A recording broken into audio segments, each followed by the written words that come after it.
سلامونه او درنښت د انعکاس راډیو درنو اوریدونکو او د زرپاڼې د خپرونې خوږو مینوالو ستړي مشئ. تاسې په تیرو کې د سرنوشت لوبې ناول څلورمه برخه راسره اورېدلې وه.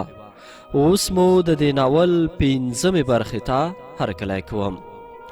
تیره برخه کې تر دې ځایه را رسېدلي وو چې جانګل د ښځو او نارینهو شمېر وکړ. ګل محمد ته څرګنده شوه چې د ښځو شمېر لږ خو د نارینهو په شمېر کې د کلي ملا امام، 3 تنه سپین ږیري، د هغه مشر ورور رحیم ګل او دواړو زامنو سره راځي او د جانګل او زوم په شمول د نارینهو شمېر 9 تنو ته رسیږي. دا چې له دې وروسته څه پیښیږي په دې برخه کې سره اورو. په بله ورځ د ناوې او زوم جامې له خیاطانو راټولې کړې. شپه یې په کوټه کې تېره کړه. سهار د کوټې نه جامې او د سودا جنسونه راواخیسته. موټر ته یې ورسول. د ګل محمد جنسونه یې په کوټه کې پرېښودل. د ولسوالۍ پر لوري حرکت وکړ. ماسپښین ولسوالۍ ته ورسېدل. جانګل خپله سودا کور ته ورسوله او ځان یې له سودا کولو فارغ کړ. شپه یې په کور کې تېره کړه او سهار وختي د ولسوالۍ پر لوري ورغی. د جانګل له ورېرونو ډېر لرګي سرای ته وروړي وه او د هغوی د موټر تر بار زیات شوه. موټر پرې ډک شو او د کابل لور ته ولاړل. مازدیګر کابل ته ورسېدل. موټر یې خالي کړ. د پنجشنبې ورځ وه. صابرجان هم تر 1 بجې وروسته د پلار کوټې ته راغلی وه. د ماښام خواته جانګل او ګل محمد هم کوټې ته راورسېدل. د ځان سره یې د شپې لپاره غوښې او نور سودا راوړې وه. هغوی د صابرجان سره روغبړ وکړ، خو دا ځل د صابرجان او ګل محمد ترمنځ اړیکې د پخوا په څیر نه وې. ګل محمد به د صابرجان لور ته چې وکتل په مسکا به شو. صابرجان سر ښکته اچولی و او حیا او شرم یې پرې غالب و او هر کار به یې په شمېرلو ګامونو سر ته رسوه. هغوی د شپې لپاره په پخلي لګیا شوه. ګل محمد جانګل ته مخ راواړه او ویې ویل: هلکه جانګله، دغه صابرجان نن راته بل شانتې ښکاري. نه پوهېږم خدای مکړه ناروغه دی او که تا زموږ تر منځ کوم د بېلتون تعویض کړی دی. هغه بلد صابرجان نن ځان نابلد کوي او د پخوا په شان مینه نه راسره لري. په علت یې نه پوهېږم. جانګل ورته وویل. په خپله ترې پوښتنه وکړه. ګل محمد وویل: خامخا دغه فساد په تا کې دی. هغه بله ورځ یې پوهنتون ته ورغلی وي. خدای خبر چې څه چپه او راسته خبرې به دې زما له خوا ورته کړې وي. بیا یې سره وخندل. صابرجان هېڅ ونه ویل او سر یې ښکته اچولی و. یو ځل ګل محمد وویل: نه زه اوس پوه شوم چې هغه زما څخه پر څه خفه دی. جانګل وویل: څنګه خبره ده؟ ګل محمد وویل: هغه زما څخه پر دې خفه دی چې د هغه مور خور د تره لور او د تره مېرمن دې مېلمانه کړي وه. نو زه ولې په دې ډله کې نه وم او مېلمستیا مو یوازې وخوړه. هغوی پر دې خبره بیا وخندل. ګل محمد صابرجان پر اوږه وټکاوه او ورته ویې ویل: مه خفه کېږې بچیا، بله پنجشنبه به دې په خیر میلمه کړم او هغه څه به در باندې وخورم چې تر اوسه به دې ژوند کې نه وي خوړلې. هغوی په دغه شپه پر صابرجان ډېرې ټوکې وکړې او خوشحاله شپه یې تېره کړه. سهار هغوی د ولسوالۍ پر لوري او صابرجان د پوهنتون پر لوري ولاړل. د جمعې ورځ وه. جانګل او ګل محمد ولسوالۍ ته ورسېدل. موټر خالی شو. غرمه شوه. د ماسپښین قضا پر مهال د کور پر لوري حرکت وکړ. ګل محمد د شنبې په شپه او ورځ د جانګل سره په کلي کې وه. د یکشنبې په ورځ د موټر سره کابل ته حرکت وکړ. موټر یې خالی کړ او د موټرو په سرای کې ودراوه. کلینر ته یې جیب خرڅ او د کوټې کلي ورکړه. دغه د دوشنبې شپه یې په کوټه کې تېره کړه. سهار ګل محمد خپل د سودا شیان راټول کړه او د کلي پر لور روان شو. جانګل ورته وویل: په دغه پنجشنبه کې خیر و، موږ درځو، ته دې خپل کارونه ترسره کړه. هغوی رخصت سره واخیست. جانګل هم د ولسوالۍ پر لور حرکت وکړ. د چهارشنبې ورځ راورسېده. هغه ولسوالۍ ته راغی. یو دانه یو څه غټ موټر او یو هم ټکسي موټر یې کرایه کړل او ورته ویې ویل: زموږ د کلي څخه تر تګاب پورې ځو. شپه مو هلته ده. په سبا یې بیرته حرکت راکوو او تر کلي پورې راځو. دواړه ډریوران یې پوه کړه. هغوی کلي ته راغلل. په دغه شپه جانګل یو ځل بیا د کلي امام درو تنو سپینګیرو او ماشومانو او مشرانو ته د سبا ورځې د سفر د موخې په هکله وویل. هغوی په ځواب کې ورته په خوښۍ خپل پوره تیاری وښود. جانګل خو په کور کې لا دا خبره مخکې یاده کړې وه. د پنجشنبې په سهار نارینه په لکسلوی موټر کې او ښځې په ټکسي موټر کې سپرې شوې. د جامو بکسونه یې لوی موټر ته پورته کړه او د کابل په مقصد یې حرکت وکړ. په همدې ورځ صابرجان لا وختي د پوهنتون نه کوټې ته راغلی و. په غرمه کې له خپلې کورنۍ سره یو ځای شو. د غرمې ډوډۍ د کابل په یو هوټل کې وخوړه. جانګل د ښځو په غوښتنه ښه وچه او تازه میوه رانیوله او د تګاب پر لوري روان شول. غټ مازدیګر د ګل محمد کلي ته ورسېدل. د دغه کلي لویان او کشران نارینه او ښځې د میلمنو مخې ته راغلل. د هغوی عزت یې وکړ او بدرګه یې کړل. نارینه په میلمستون کې او ښځې کور ته ولاړې. په دغه شپه د ګل محمد په سرای کې د پیغلو نجونو بدلو داریاو اتڼونو د کلي فضا بدله کړې وه او شپه یې په اتڼونو تیره کړه. نارینه هم په خواږه مجلس او کیسو تر نیمو شپو ویښ وه. هغوی ته دغه شپه ډېره ښه او د خاطرو شپه وه. سهار د لمانځه تر ادا کولو وروسته چای راغلی او وخوړل شوې. ورپسې د ګل محمد ورور او وراره په مجمع کې لوی ښایسته ګل چې په زرغون ټوکر کې پټ و مجلس ته راوړ. ورپسې همدا ډول دوه نور واړه ګلان او د شیریني پتنوسان یو په بل پسې د مجلس منځ ته راوړل شول. جانګل او ګل محمد یو بل ته وکتل او په سترګو اشاره سره وکړه. د ګل محمد ورور هغه غټ ګل د رحیم ګل مخې ته کېښود. رحیم ګل د ګل محمد نه پوښتنه وکړه: هلکه ګل محمده، دغه ګل مو زما مخ ته د څه لپاره کېښود؟ ګل محمد ورته وویل: رحیم ګل لالا، دغه ستا ورور جانګل ډېر چالباز سړی دی. زه یې تېر ایسته او زما یوه نازولې لورې په غوړو خبرو رانه واخیسته او خپل نازولې زوی صابرجان ته یې په حلاله نکاح غواړي. زه خو هرکۍ خو د هغه په شخو بریتونو او غوړو خبرو تیر وتم او واده مې ورسره وکړه، خو د صابرجان نیکو اخلاقو زه بالکل رانیولی یم او لکه څنګه چې د جانګل او ستاسو بچی دی نو زما هم دی او د صابرجان د خپلېدو په خاطر پر دې دوستۍ قناعت کوم او راضي یم چې دغه ګل چې ستاسو مخکې پروت دی د دې دوستۍ او پیوند د رضایت نښه ده. رحیم ګل چې د ګل محمد خبرې واورېدې لومړی خو ټول مجلس وخندل او بیا یې ګل محمد ته وویل: خیر چې خبره داسې ده نو مهرباني وکړه، دا راته ووایه چې تا د خپل لور رضایت حاصل کړی دی او د هغې څخه د سر نفس او مهر وکالت او اجازه اخیستې؟ ګل محمد وویل: بالې، دا کار مې مخته لا ترسره کړی دی، خو د دې کار د لا روښانه کېدو په خاطر تاسو مجلس کولی شئ نور شاهدان وټاکئ تر څو هغوی زما د وکالت موضوع تاسو ته لا روښانه او څرګنده کړي. د جانګل د کلي ملا امام د ګل محمد ورور او نور دوه د کور نارینه بالغ غړي د شاهدانو په توګه د ګل محمد د لور د اقرار په خاطر کور ته واستول تر څو د نجلۍ اقرار واخلي. وروسته هغو دوو شاهدانو هم دا خبره تایید کړه او شاهدي پرې ادا کړه.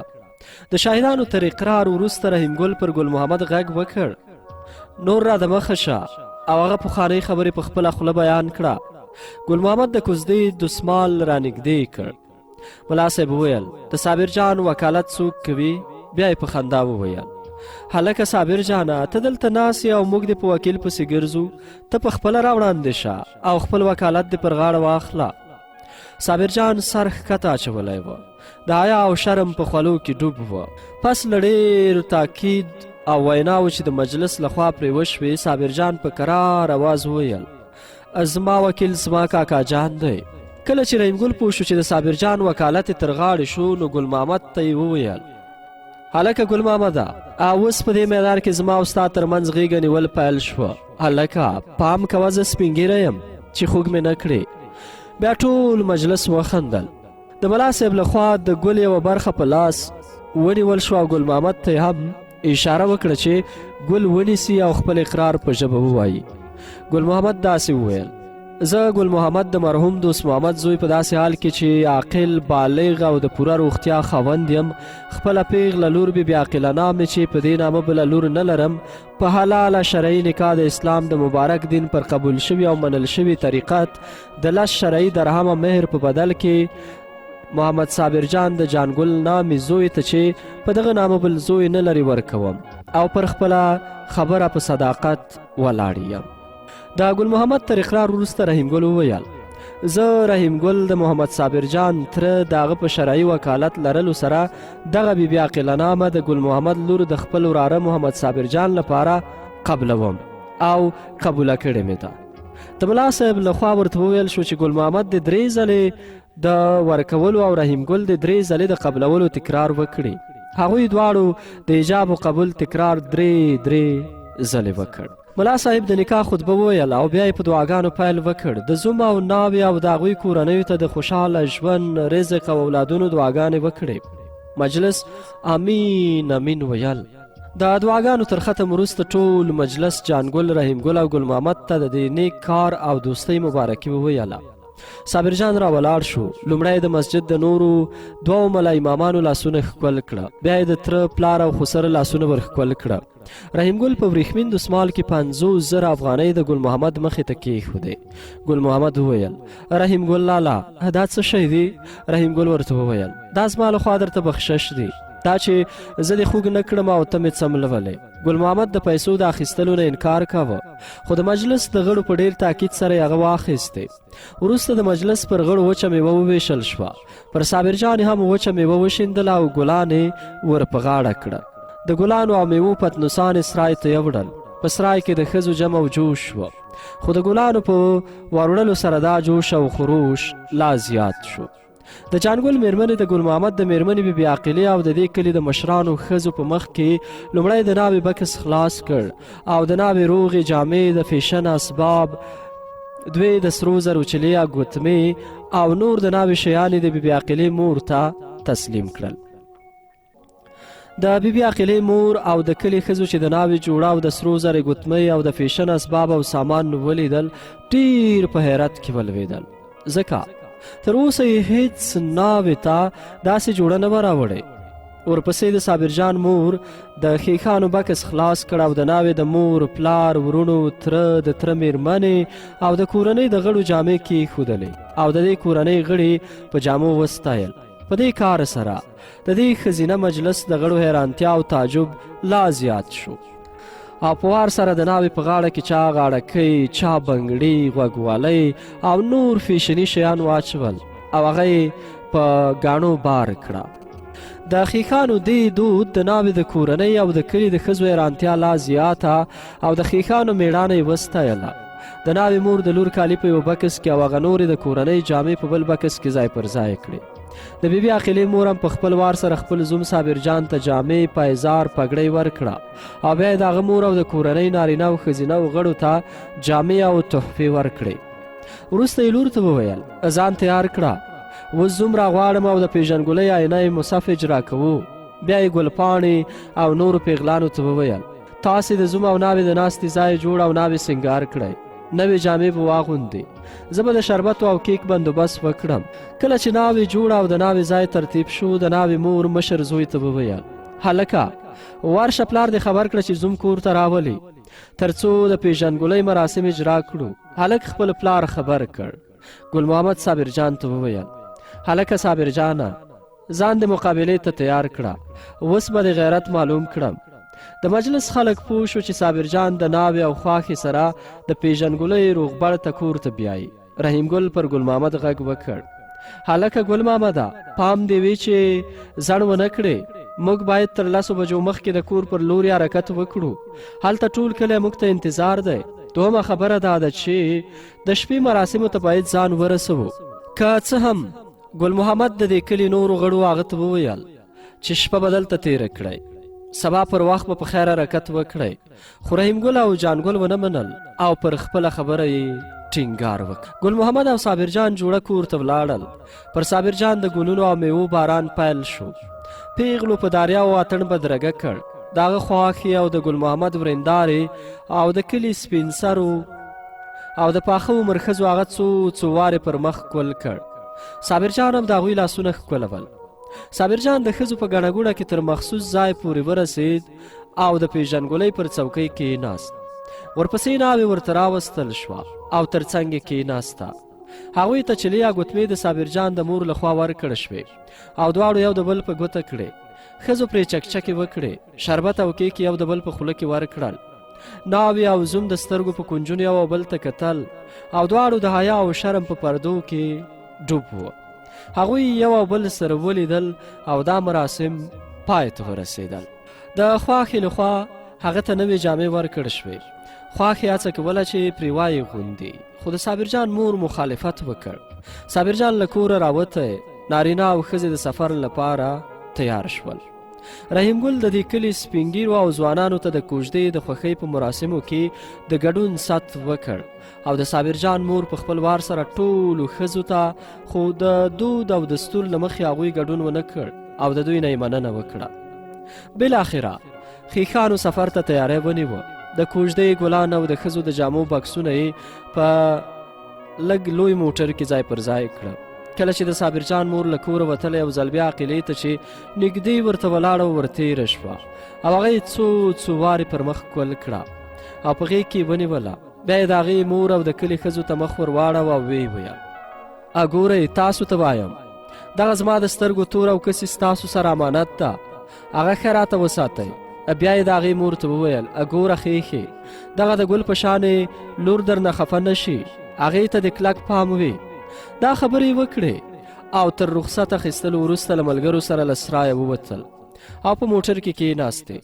نارینهو هم یو له بل سره پر مخ کول کړه. دعا یې وکړه چې دا دوستي د خدای نور هم نیکمرغه او خوږه کړي. موټر ته تر ختلو مخکې ګل محمد یوه وړه غوټکۍ د جانګل د کلي ملا او راغلو سپین ږیرو ته په لاس کې ورکړې او ورته ویې ویل: دا کار باید مخکې شوی وای، خو د صابرجان مور او خواښې له ما نه ژرند او مسجد ورک کړی و، ما ته بښنه وکړئ، دا کار مې وروسته ترسره کړ. رحیم ګل او جانګل د ګل محمد په دې تحفو باندې چې جامې وې ډېر خوشحاله او سرلوړې شوه. هغوی تر 10 بجو مخکې له کلي نه د کابل پر لوري روان شول. د غرمې ډوډۍ د کابل په یوه هوټل کې وخوړه. جانګل خپل ورور او مېرمنې ته وویل: که د ضرورت شیان پاتې وي هغه به همدلته رانیسو. هغه یو څه تازه وچه میوه راونیول. تر 1 بجې مخکې د کابل له ښاره د کلي او کور پر لوري روان شول. پر لاره د ښیښانو د ښه سلوک، میلمستیا او درناوي نه ډېر خوښ وه. هر چا په خپل وار د هغوی ستاینه وکړه. د لارې په اوږدوالي پوه نه شول. لمر ولاړ کلي ته ورسېدل. د هغوی د رسېدو سره سم ځوانانو په ټوپکو ډزې وکړې او بیا د ډول اواز تر غوږ شو. په سرای کې ښځو په دیاریا وهلو پیل وکړ. د جانګل لوڼو او ریرې ګانو د کلي له نورو پیغلانو سره د کور کار او د شپې لپاره میلمنو ته د خوړلو پخولو بندوبست کړی و او ځوانانو د نارینهو میلمنو لپاره میلمستون ترتیب کړی و. د صابرجان مور او د لورې ښځې د پخلنځي او خوړو څخه لیدنه وکړه. هر څه منظم وه. بیا یې د ښځینه میلمنو د ناستې کوټې منظمې ولیدې. ډېرې خوښې او شاباسۍ ورکړ. په دغه شپه په کلي کې خوښي وه او د نیکمرغۍ انوار پر دې کلي ورېدل. د شپې ډوډۍ تیاره او د کلي نارینه او ښځو ته ورکړل شوه. د کلي نارینه او ښځې په خوښۍ او اتڼونو لګیا او ځانونه یې ستړي کړل. د کلي ځوانانو په ځانګړي ډول د صابرجان د تره زامنو چې ډېر اتڼ یې کوه څو وارې صابرجان مجبور کړ چې د هغوی سره په اتڼ کې ګډون وکړي. دا شپه د صابرجان او عاقلې د سپېڅلو هیلو د سرته رسولو پیل وه. دغه شپه په خوښۍ تیر او سهار شو. د شنبې ورځ وه. رحیم ګل او جانګل ته د نورو کلو نه خلک مبارکۍ ته راتلل او هغوی ته د احترام مراسم پر ځای کول. صابرجان چې د پوهنتون څخه یوازې 3 ورځې رخصت اخیستی او همدا د شنبې ورځې د رخصتۍ آخري ورځ وه. نوموړي د خپل پلار، تره او مور څخه رخصت وغوښت. مور یې ورته وویل: ازویه، همدا نن شپه زموږ سره تېره کړه، سبا به په خیر لاړ شي. صابرجان ورته وویل: نه مورې، نن ځان په خیر کابل ته رسوم، که ډېر ناوخته نه شو پوهنتون ته ځم او که نه شپه د پلار په کوټه کې تېروم او سهار وختي جمسي ته ځان ور رسوم. غیر حاضرېږم. پلار او تره یې ورسره خوښه کړه او هغه ته یې رخصت ورکړ. د صابرجان سره تر ولسوالۍ پورې د هغه د تره زوی ملګری شو. هغې ولسوالۍ ته ورساوه. د کابل په موټر کې کېناوه او د ترې رخصت واخیست. صابرجان کابل ته ورسېد او د هغه ورځې په ماښام خپل پوهنتون ته ولاړ. او د خپلو ملګرو او همصنفیانو سره یو ځای شو. په دغه شپه د هغه ملګرو تر مبارکۍ وروسته هر یو په وار سره پر هغه ټوکې وکړې او پرې خندلې، خو صابرجان هغوی ته څه نه ویل او یوازې ورسره خندل. د ژوند ورځې او شپې تېرېدلې. صابرجان د نورو ملګرو سره په درس ویلو لګیا او خپل د 3 کال د وروستۍ ازموینې لپاره یې تیاری نیوه. کله کله به د جمعې په شپه د پلار کوټې ته ورته، خو بیا یې هم کتابونه ورسره ملګري وه. جانګل او ګل محمد په خپلو دندو لګیا د ښار او کلي ترمنځ یې خپلې پیرې وهلې. بالاخره د کلنۍ ازموینې ورځې او شپې راورسېدې. صابرجان د خپل ټولګي اول نمره او ممتاز محصل و.